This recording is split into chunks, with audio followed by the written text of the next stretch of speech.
My name is Paul. I'm a volunteer with ABC to Read. The story I'm going to read to you is The Mystery of the Missing Money. It's about a seaside village called Smuggler's Cove, which is anything but quiet for the mystery kids as they encounter yet another mystery while exploring Brackness Castle. This ruined fortress sits on the outskirts of the village and, as soon as they discover, holds more secrets than they could ever imagine. Who is hiding in the dungeons? What is in the bag? Where does the secret tunnel lead to? So, let the adventure begin. It was a perfect summer's day, just right for a picnic. Not too cold, but not too hot. As 12-year-old Joe gazed out to sea, he thought back to the day they had arrived in Smuggler's Cove. When his parents had announced they were going to rent a cottage in a sleepy seaside village for the summer holidays, he had imagined it would be very dull. But he had been so wrong. The events of the past 2 weeks had been far more exciting than anything that he had known back in London. He glanced down at his younger sisters, who were lying on the grassy slope in front of the castle. He waved to them before heading down the steps of the tower. Reaching the bottom, he passed the courtyard of the crumbling stone fortress that was slowly being weathered away by the wind and the rain. He caught sight of several mice as they scampered across the stone floor and smiled. People might not live here any longer, but at least it was a home for animals. Whistling a cheerful tune, Joe hurried back to the girls. Nobody would guess that they were sisters.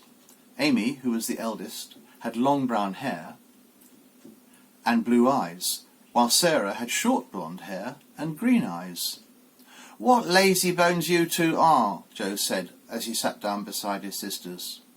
"No, we're not," Sarah said. "We're playing a game." "What game?"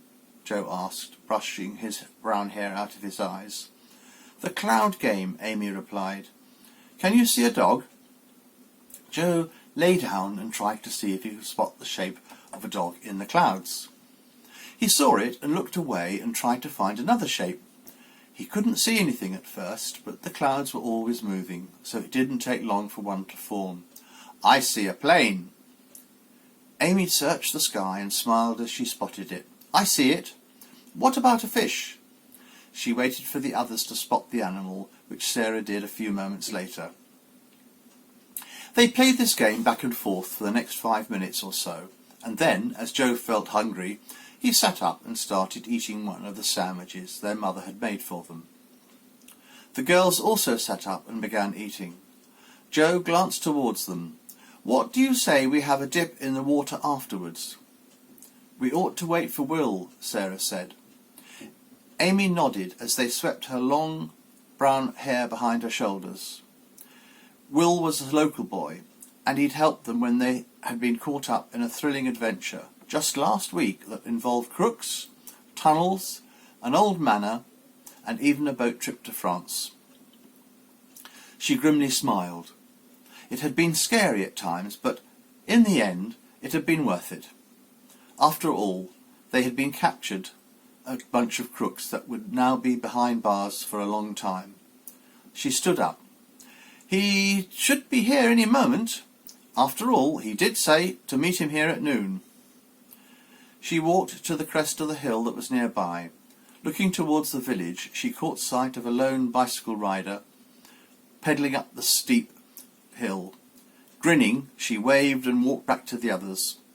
Within a matter of minutes, a boy with flaming red hair appeared at the top of the hill.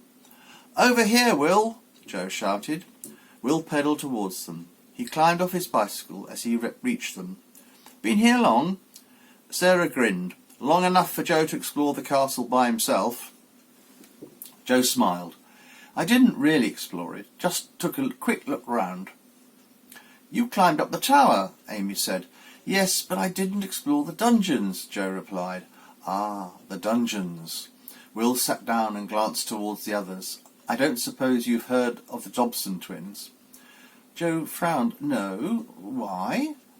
Will unwrapped his sandwich as he spoke. 2 years ago, Oswald and Danny Dobson made Smuggler's Cove famous. "How?" Sarah asked. The twins broke into a bank and stole a ton of money, Will said. What has that got to do with Smuggler's Cove? Amy questioned. They were caught here a week later, Will replied, on the 16th of January 1948 to be exact. How on earth can you remember the exact date? Joe asked. Because it happened to be on my 9th birthday, Will replied. I was having a birthday party at Darby's when there was a commotion out on the main street. Peering out of the window to see what was going on, I saw the twins being bundled into the back of a police car. Did they find the money? Joe said. Will shook his head. No, and that's where things get interesting. A lot of people searched, but they couldn't find anything, not even a single note. Some people think that the twins spent it. Others reckon they hid it in the woods, or even at Chandler Manor. But some people, like me, think they hid the money at Bracknell Castle. What happened to the twins? Amy said. They were locked up, and, as far as I recall, are still in prison, Will replied. Joe looked across at the castle. Did the dungeons get searched? Yes, and nothing was found, Will replied. But with such a large area to search, the police only searched it once. As Amy sipped her lemonade, Joe stood up. Let's go. But I haven't, Amy said. The lemonade can wait. You can stay here, but I'm going now. Joe set off towards the castle. Amy put her drink aside. We'd better get going before he tears the place apart. Knowing him, we'll still be searching for the money 3 hours from now. The three of them hurried after Joe. Upon reaching the castle entrance, they decided to leave the dungeons until last, so they searched the towers and courtyard, as well as the rooms that were still standing. But they didn't find anything, at least nothing to do with the missing money. They spotted a fox scampering across the wall, plus the nest of a robin was nearly destroyed by Joe, as he searched for hidden holes in the walls. As they opened up the big door and walked down the steps into the dungeons, it went dark. Joe realised that he hadn't brought a torch. Luckily, Will had brought one, and the darkness was swept away as he switched it on. The children stayed together as they went from one cell to the next. The dungeons were quite large, with over 20 cells, though many had fallen in. The passageway twisted and turned quite a bit, so if you weren't careful you could get lost. Sarah stayed close to the others as they continued the search, but after 30 minutes of looking into every crevice that they could find, they walked back up the steps and emerged into the bright sunshine. Amy rubbed her hands. It was pretty cold down there. Will nodded. Yes, especially since we're only wearing summer clothing. Joe kicked a stone along the ground. I wish we'd found the money. The money probably isn't even in there, Sarah said. After all, it wasn't as though they were captured here. So, what are we going to do now? Amy asked. Let's go down to the beach and make a sandcastle, Joe suggested. Then, once we've warmed up, we can play in the water. The others thought that this was a good suggestion, so they headed back to the big oak tree and, after collecting their bicycles, rode down the hill. They made their way along the cliff until they came to a path that took them down to the beach. After leaving their bicycles at the edge of the sand, they raced along the sand until they reached the water. After dipping their feet into the water, they started building a sandcastle. They didn't have any buckets or spades, but they didn't need any. With everyone helping, they were able to make a magnificent castle that had 4 walls, towers, and even a moat. Once they had finished, Sarah smiled. It's a beauty. Will leaned back and lay down in the sand. Now we just have to wait for the tide to come in. Joe looked towards their bicycles. I'll grab the rest of the food while we wait. He rushed off and, a few minutes later, was back with a rucksack. He took out a sandwich and started eating it. Amy grabbed the rucksack and searched through it. She found some grapes and started eating them. She passed the rucksack to Sarah. There's an apple in there if you want it. Sarah nodded and took out the apple. She then reached deeper and pulled out the binoculars. She munched on her apple while she peered through the binoculars. She glanced out to sea to see if there were any boats sailing past, but she couldn't see any. The cliffs blocked her view of Smuggler's Cove, so she turned round and peered towards Bracknell Castle. Looking through the binoculars, the castle seemed so close. She could make out almost everything. She even spotted a blackbird on one of the towers. Then, as she watched, the bird suddenly flew away. A moment later, a person came into view and glanced around. She watched as the man slowly turned from side to side as he searched the surrounding area. She then saw him look in her direction before suddenly disappearing. Sarah kept watch for the next few minutes, but the man didn't reappear. She glanced across at the others, who were lying down in the sand. "There's a man at the castle." Will opened his eyes. "So what?" "As soon as he saw me, he disappeared," Sarah said. "He probably just went down the steps," Amy piped up. Sarah resumed her watch, but after another 5 minutes had passed and no one could be seen, she put the binoculars away. "I did see someone, I really did." "I'm sure you did," Joe replied, "but it was probably just a tourist having a look round the castle, just like we were doing earlier on." "I guess so." Sarah sat back down and, as she did so, cried out, "Oh no!" "What's wrong?" Amy asked. "My bracelet's gone." Sarah frantically searched but couldn't find it. "Didn't you tell me that it broke while we were in the dungeons?" Amy said. "Of course, silly me." Sarah reached into both pockets of her pink shorts but felt nothing. Frowning, she felt around and then cried out again, "Look, there's a hole in this one." Joe nodded. The bracelet must still be in the dungeons. Sarah looked at Joe. "I'd better go and get it now. Can you come with me?" "But what about the sandcastle?" Joe questioned. "The bracelet will still be there later on." "I guess so," said Sarah. "But what about that man?" "Why would someone take your bracelet?" Amy asked. "I'm sure we'll find it. But why the hurry? I promise you that as soon as the sandcastle is destroyed, I'll go and look for it." "Count me in," Will added. "Me too," Joe said. "OK, I guess it can wait."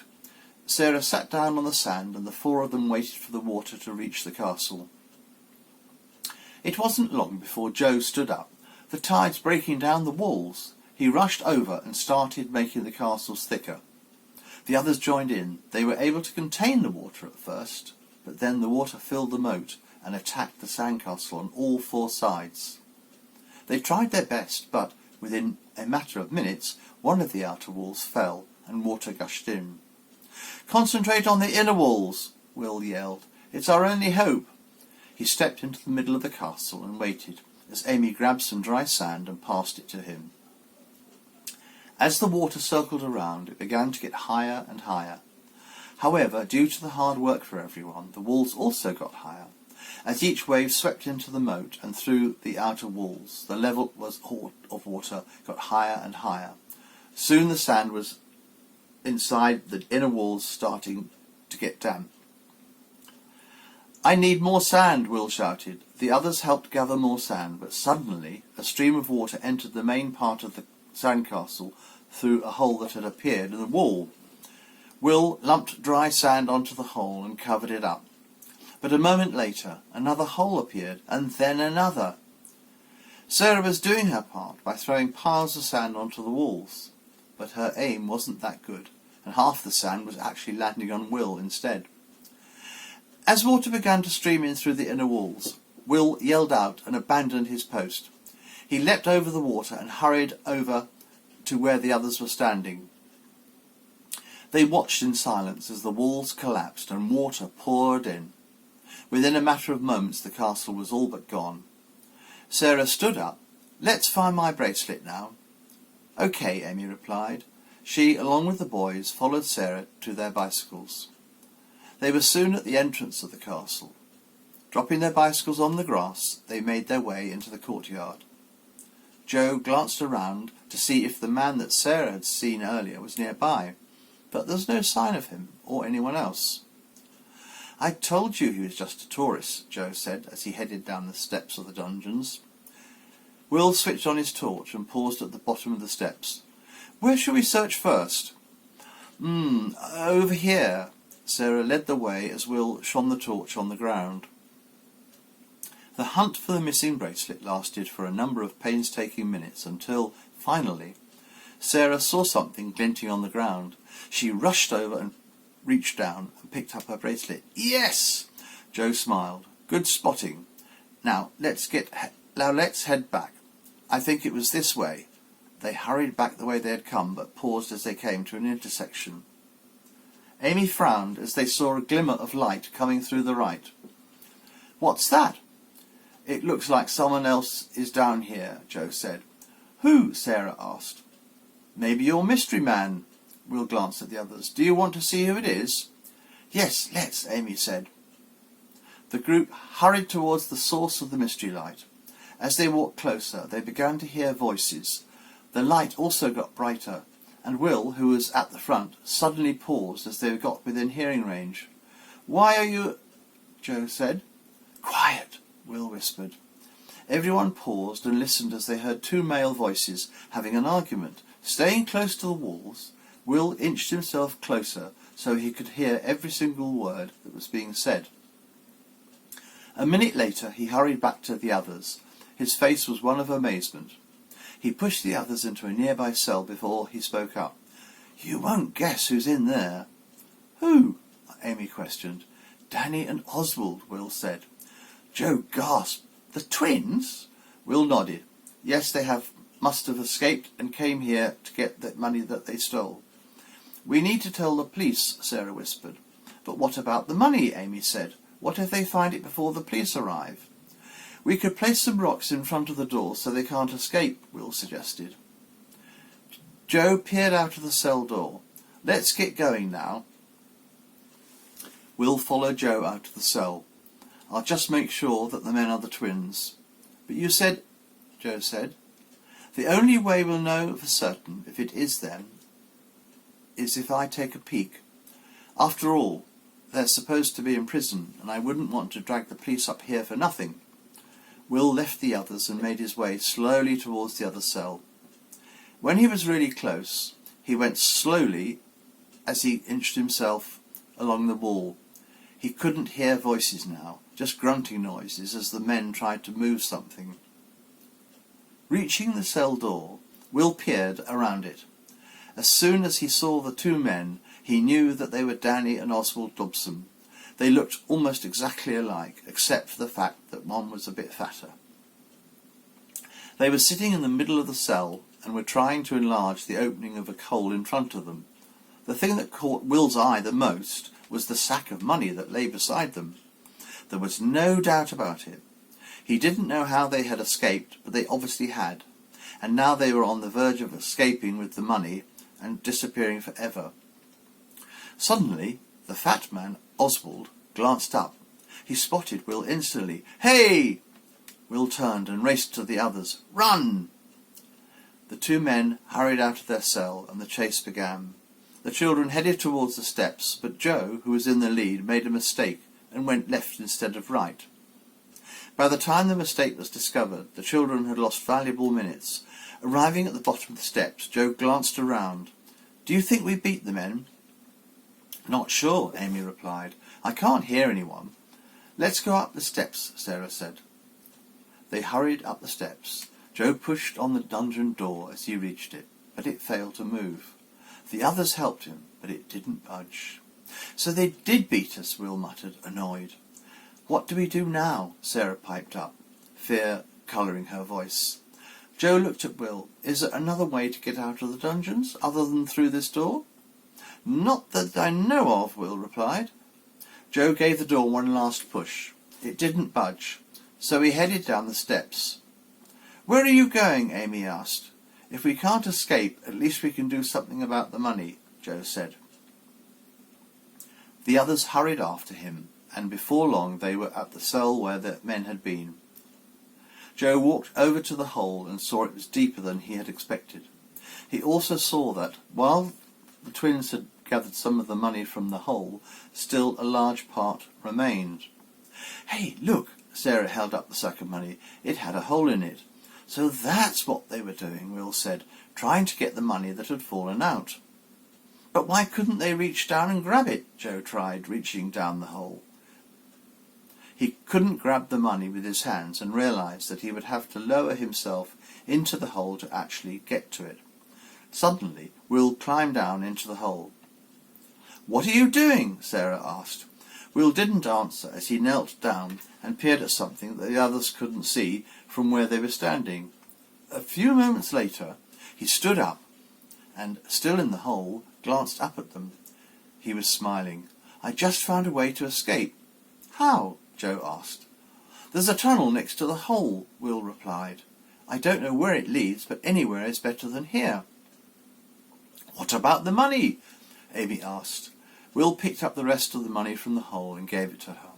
"Put it all in the sack and bring it with us. If we leave it here, the men will be gone by the time we get back with the police." Will handed Joe the torch. "You guard the rear." Joe took the torch and helped the girls shove the money into the sack as Will started down the tunnel. He shone the torch at the hole so that the girls could follow Will, and then, after he gave the bag to Amy to hold, quickly went to the cell door. He hadn't heard the men, but just wanted to make sure they weren't close by. He was in for a shock. As he glanced around, he heard a yell. The men were close and coming fast. Joe rushed back to the hole, climbed in, and put the torch in his pocket. He just started crawling into the tunnel when he heard another yell. He knew the men were right behind him.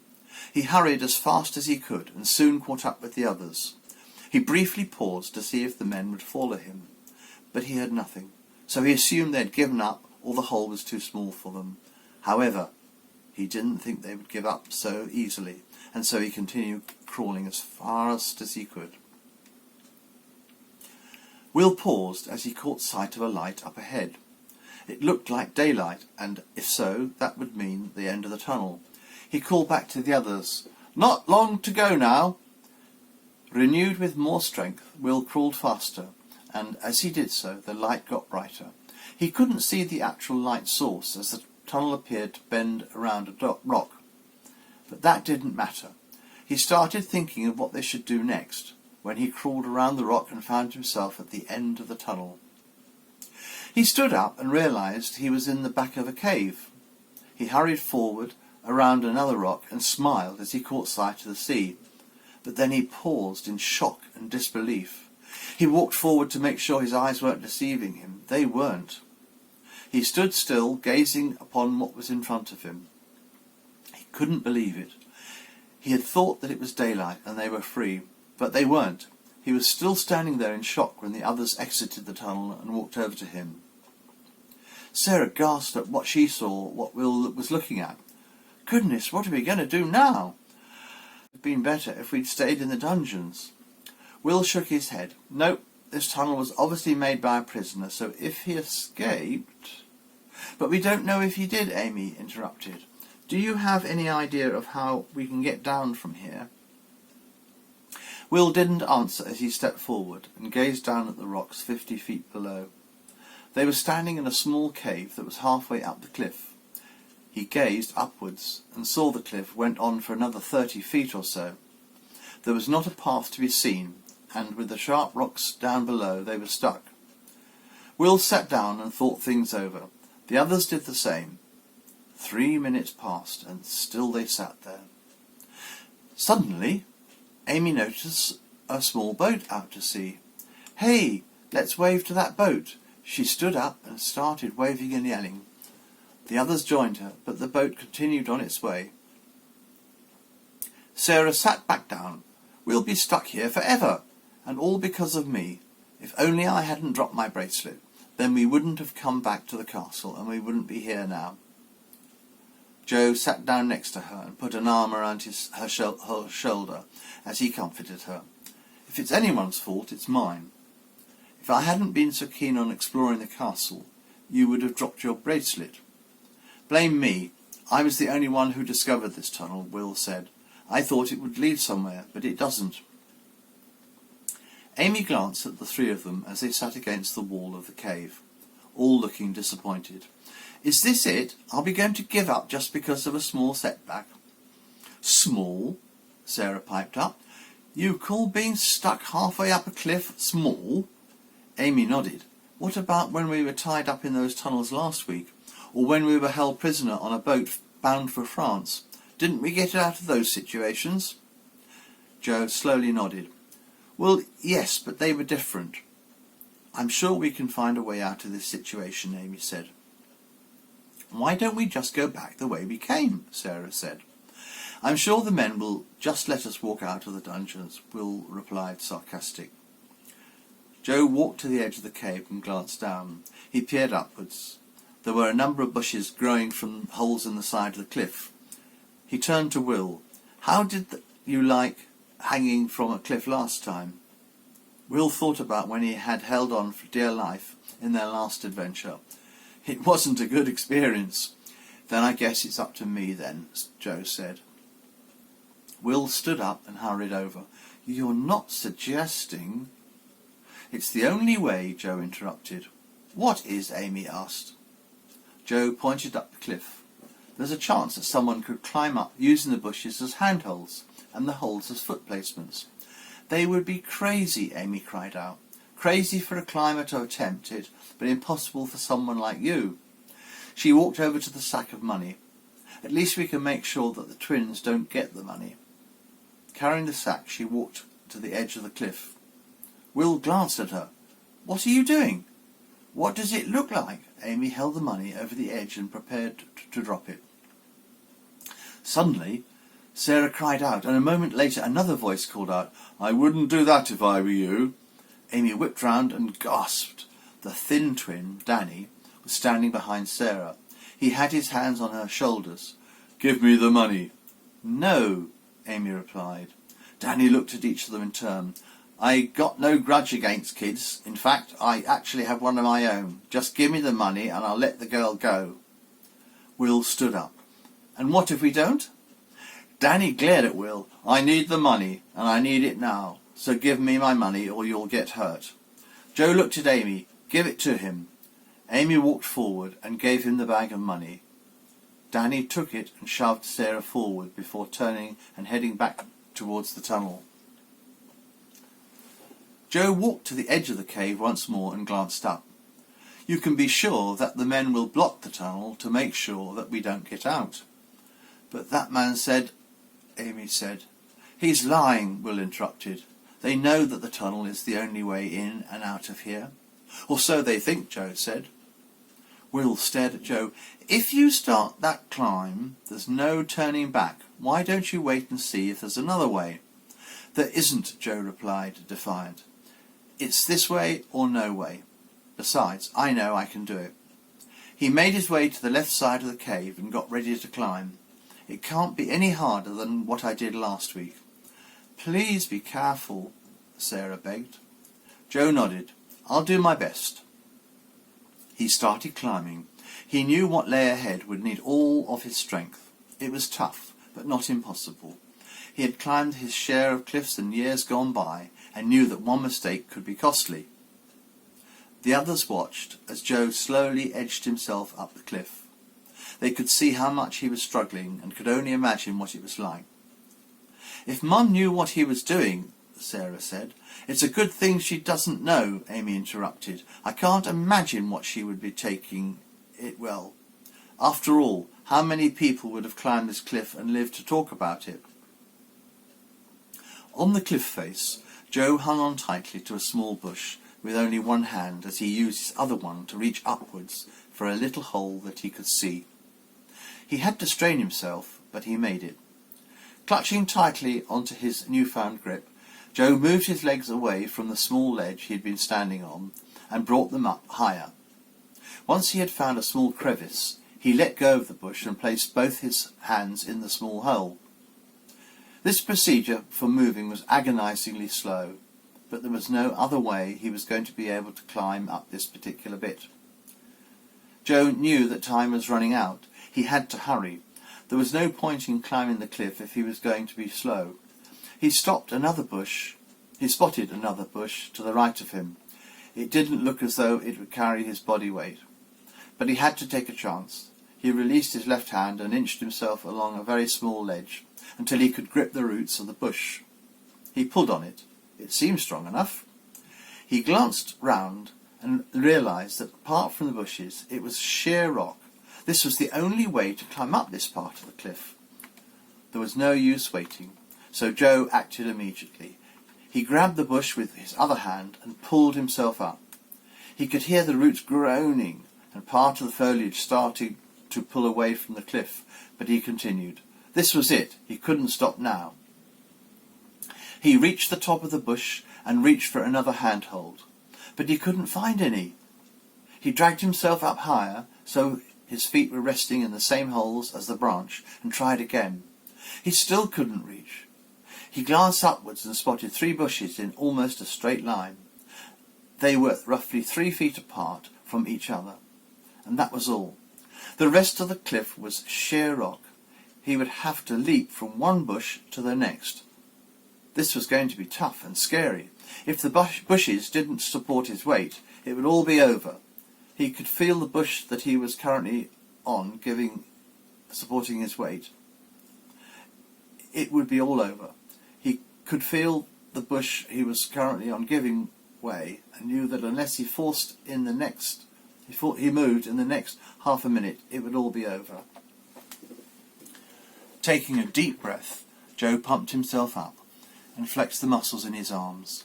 It was now or never. Using the bush as a platform to push off from, he leapt up to the first bush.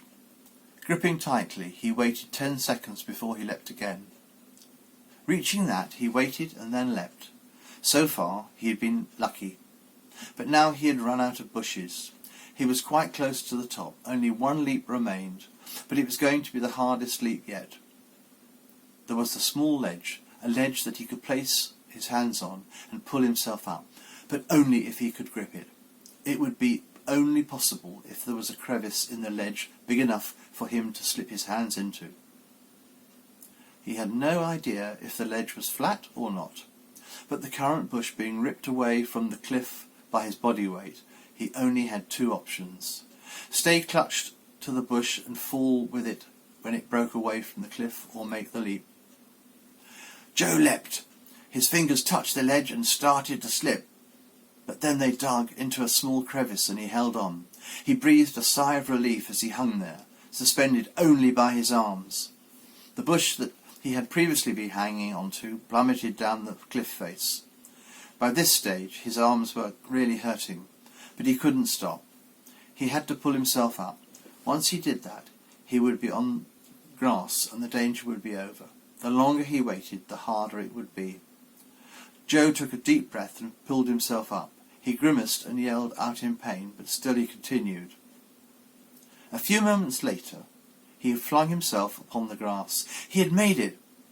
But now wasn't the time to rest. He stumbled to his feet and raced to the castle. He climbed over a half-broken wall and leapt down into the courtyard. He rushed over to the dungeon door and opened it. Listening carefully, he couldn't hear anything. Was he too late?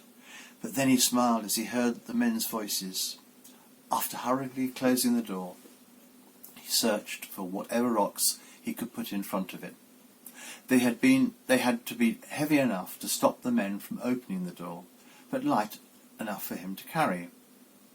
Joe spotted a bunch of rocks that were nearby. He ran towards them and got to work.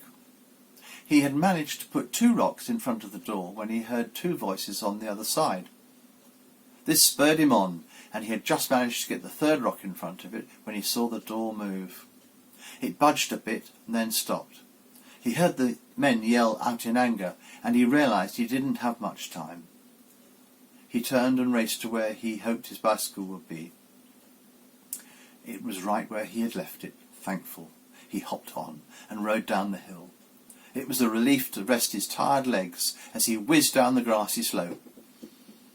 As he slowed down, he turned the pedals as fast as he could. He had hoped that he would spot a car, but none could be seen as he turned into the main street. And then, to his surprise, he saw 3 police vehicles in front of the police station. Joe braked hard as he skidded to a stop in front of the station just as Inspector Price stepped out of the building. He was surprised to see the inspector, whom he had met last week. but he was glad to see someone that he knew. Inspector Price smiled. "Hello, Joe." "What?" "The twins are at the castle," Joe interrupted. The inspector's expression changed to one of astonishment. "You don't mean Danny and Oswald Dobson, do you?" Joe nodded. "I locked them in the dungeon." Inspector Price grinned. "Great job." He glanced at his men. "To Bracknell Castle." He hurried to his car. "Jump in my car, Joe." Joe dropped his bicycle, raced to the shiny police car, and climbed in the back. A moment later, the powerful engine started, and the car zoomed down the road.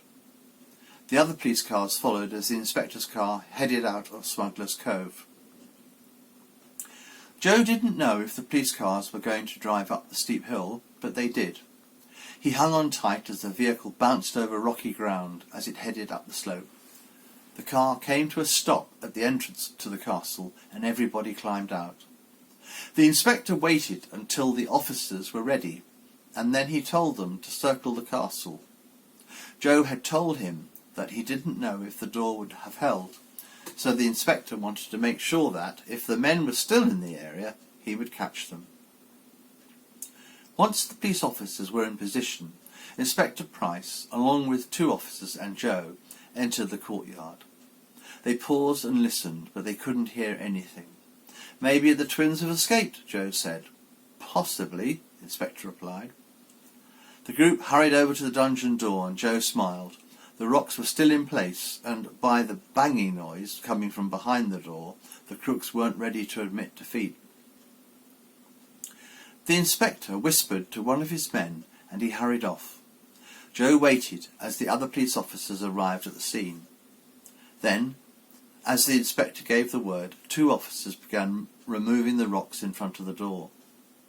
Once they had been removed, the officers withdrew. With their weapons at the ready, the police officers waited for the men to try to open the door again. Seconds later, the door burst open and Danny and Oswald came into view. They hadn't been expecting the door to open so quickly, and so the forward momentum of their bodies sent them onto the ground. They stumbled to their feet, only to discover that they were surrounded by a number of armed police officers. Danny quickly raised his hands. Oswald hesitated, but after glancing around he realised that he had no other option, so he also raised his hands.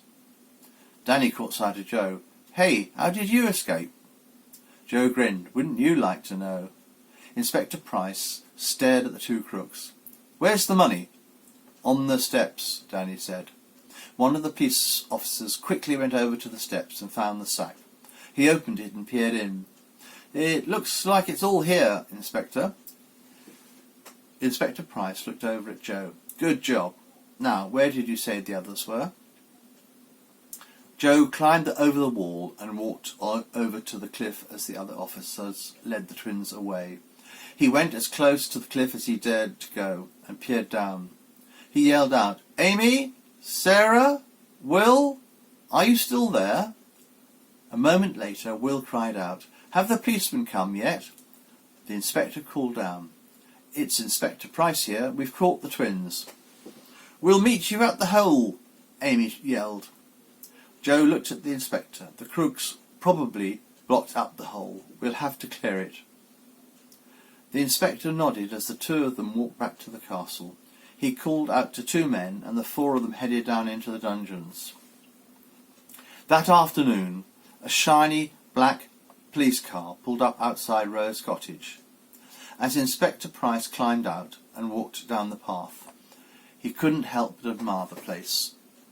With the fruit tree in the front garden and rose bushes climbing up the veranda posts, the 2-story thatched roof cottage really did look nice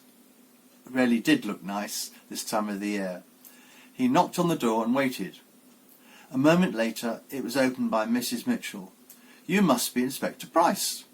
The inspector smiled. "Yes. Have those children of yours been telling you stories about me?" Mrs. Mitchell laughed. "Only good ones. Come on in. I'm sure they will want to see you."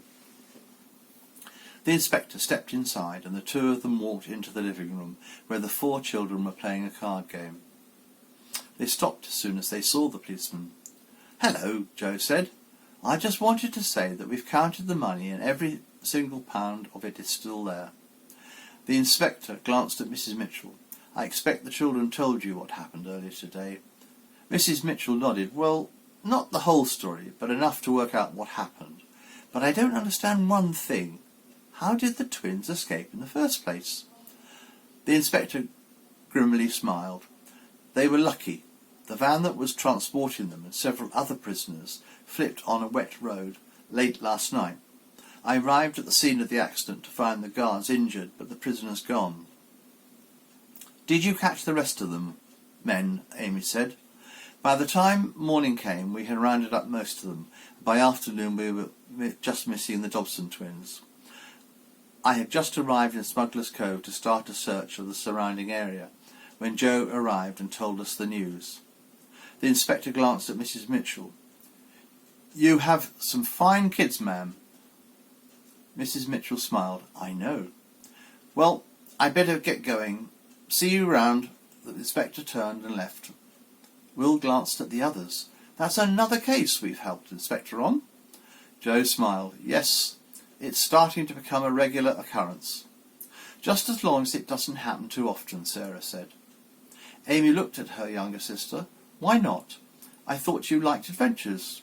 Well, yes, but I have had enough of dark places for a while, Sarah said. I just want a few days where I can sunbathe and laze around. Isn't that what you do every school holidays? Joe said. I'm enjoying this bit of excitement. Though I don't expect we'll have another adventure any time soon, but if one did come along, I'm sure I would enjoy it. The end.